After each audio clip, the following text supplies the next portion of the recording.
गोकर्ण की शांति में, जहां समुद्र की लहरें तट को छूती हैं, शुरू होती है एक यात्रा जो विश्वास, चमत्कार और आत्मिक अनुभवों से भरपूर है। ये कहानी है संदीप की, जो अपनी साधना और आस्था के साथ कुंभ मेला की ओर बढ़ता है, जहां उसे भगवान के दर्शन और दिव्य अनुभव मिलेंगे।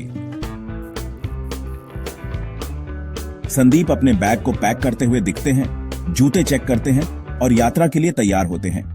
उनका चेहरा शांत और संकल्पित है।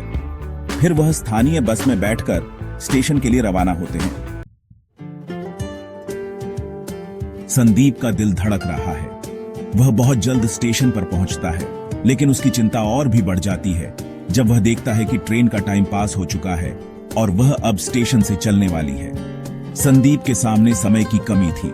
जैसे ही संदीप का दोस्त विनायक की कॉल आई, उसका दिल तेजी से धड़कने लगा। जैसे ही संदीप काउंटर से टिकट लेकर बैग उठाता है, ट्रेन की सीटी सुनाई देती है। अब उसके पास समय नहीं था। ट्रेन ने गति पकड़ ली थी, लेकिन संदीप के पास अब सिर्फ एक विकल्प था, दौड़ते हुए ट्रेन पकड़ने का। संदीप ने उस पल में साहस और विश्वास से भरा हर कदम बढ़ाया। जैसे ही उसने ट्रेन के डिब्बे में छलांग लगाई, ऐसा लगा जैसे समय ठहर सा गया हो। वह अपने दोस्तों के पास पहुंचता है और राहत की सांस लेता है, क्योंकि इस अद्भुत पल ने उसकी यात्रा को शुरू किया था। ट्रेन के सफर में संदीप और विनायक नए दोस्तों से मिलते हैं। ये 3 और यात्रियों शेखर, कार्तिक और पंपापति कुंभ मेला के एक ही लक्ष्य के साथ यात्रा पर निकले हैं। यह यात्रा अब 5 लोगों के एक छोटे से परिवार में बदलने वाली है। यहां यात्रा सिर्फ एक रास्ता नहीं है, बल्कि यह एक संबंधों का निर्माण है। हर एक यात्री अपनी श्रद्धा, विश्वास और अनुभव के साथ एक दूसरे का मार्गदर्शन करता है। इस यात्रा में कोई भी अकेला नहीं है और सभी एक साथ रहते हुए अपने अनुभव साझा करते हैं। यह सिर्फ एक लंबा रास्ता नहीं था। संदीप और उसके दोस्त प्रयागराज रेलवे स्टेशन पर पहुंचे। स्टेशन की हलचल के बीच वह सब थोड़े थके हुए थे, लेकिन एक अद्भुत उत्साह उनके भीतर था। कुंभ मेला का पवित्र संगम अब कुछ ही दूर था। हालांकि यहां से कुंभ मेला तक 12 किलोमीटर की लंबी और कठिन यात्रा करनी थी। गर्मी तेज थी, लेकिन उनकी श्रद्धा और विश्वास ने उन्हें आगे बढ़ने की ताकत दी। यह एक आत्मिक यात्रा थी। सूर्य की तपिश, शरीर की थकान, लेकिन मन में एक अद्भुत शांति थी। 12 किलोमीटर की यात्रा, जैसे भगवान ने उन्हें शक्ति दी हो और वे हर कदम पर उनके साथ थे। गंगा स्नान, एक पवित्रता का पल। ठंडे पानी में डूबने के बाद संदीप को लगता है कि जैसे उसकी सारी थकान और चिंताएं दूर हो गई हैं। यह चमत्कारी अनुभव था, क्योंकि वह पहले सर्दी से प्रभावित रहते थे, लेकिन इस बार कुछ भी महसूस नहीं हुआ। मौसम भी धूपदार था, तो वे इसे कोई बड़ा चमत्कार नहीं मानते थे, लेकिन असली चमत्कार तो अगले दिन हुआ। अगले दिन सुबह 7 बजे संदीप और उनका समूह अमृत संगम स्नान के लिए पहुंचे।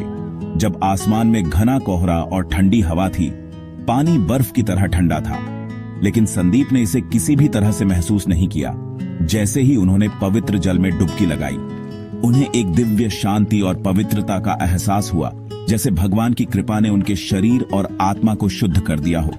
यह सच में एक चमत्कारिक अनुभव था, जिसे वह कभी नहीं भूल पाएंगे। अमृत स्नान के बाद फिर हम अयोध्या गए। अयोध्या की सड़कों पर कदम रखते ही वातावरण में एक अद्भुत दिव्यता महसूस होती है।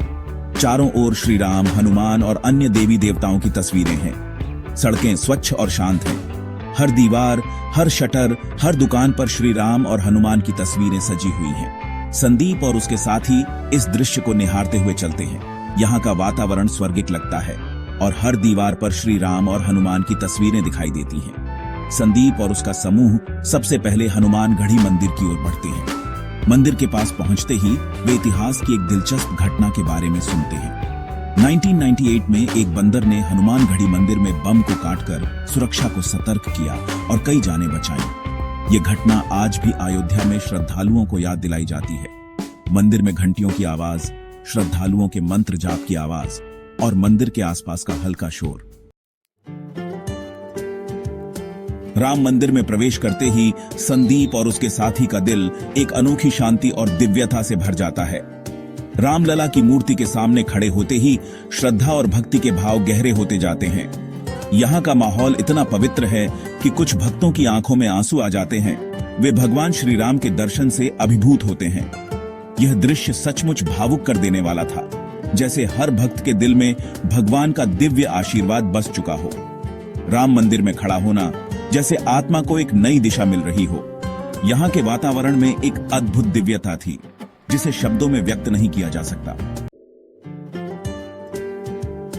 साधारण मंदिरों में जहां अक्सर पंडित जी पूजा करते हैं, वहां इस मंदिर में सुरक्षा के लिए भारी सैन्य बल तैनात था।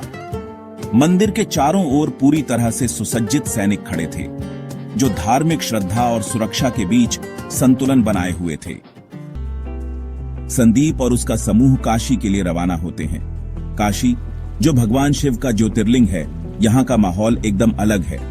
घाटों पर लोग स्नान कर रहे हैं, मंत्रों का उच्चारण हो रहा है और वातावरण में एक पवित्रता की महक है। काशी के घाटों की हर लहर और हर दीवार में इतिहास समाया हुआ है। गंगा के घाटों पर जलधारा की आवाज, मंत्रों की ध्वनि और श्रद्धालुओं के कदमों की हल्की आवाज। चाय वाले की आवाज, जो अपने चाय के कप बेचते हुए श्रद्धालुओं को ताजगी दे रहा है। काशी, जहां पर भगवान शिव का सबसे प्रसिद्ध ज्योतिर्लिंग है, यहाँ का वातावरण दिव्य है।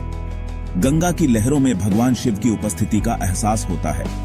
घाटों पर चलने के दौरान ऐसा लगता है जैसे हम इतिहास में यात्रा कर रहे हों, जहां हर कदम पर एक नई कहानी बसी हो। संदीप और उसके साथी काशी विश्वनाथ मंदिर के दर्शन करने के लिए लाइन में खड़े होते हैं। मंदिर की दीवारों पर उकेरी गई काव्यात्मक मूर्तियां और भगवान शिव की भव्य प्रतिमा उनके चेहरे पर एक अद्भुत शांति ले आती है। मंदिर के घंटियों की आवाज, पुजारी द्वारा भगवान शिव के मंत्रों का उच्चारण और श्रद्धालुओं के धीमे धीमे कदमों की आवाज। काशी विश्वनाथ मंदिर में दाखिल होते हुए संदीप महसूस करता है जैसे स्वयं भगवान शिव ने दर्शन दिया हो। यहाँ का वातावरण इतना पवित्र और अद्भुत है कि जो भी यहाँ आता है, उसकी आत्मा शुद्ध हो जाती है। संदीप और उसका समूह मंदिर के अंदर दर्शन करने के बाद काशी विश्वनाथ मंदिर के पास ही स्थित ज्ञानवापी मस्जिद के बारे में सुनकर हैरान रह गए। उन्हें यह जानकर अचंभा हुआ कि इस मस्जिद में एक शिवलिंग स्थापित है, जहां पंडित पूजा करते हैं। यह जानकारी उनके लिए बहुत चौंकाने वाली थी, क्योंकि इस जगह पर दोनों धर्मों के बीच गहरे ऐतिहासिक और सांस्कृतिक संबंध हैं। काशी की पवित्रता और इतिहास ने इस यात्रा को और भी गहरा बना दिया। हर कदम पर भगवान शिव की उपस्थिति महसूस होती थी, जैसे वह हमारे साथ हों।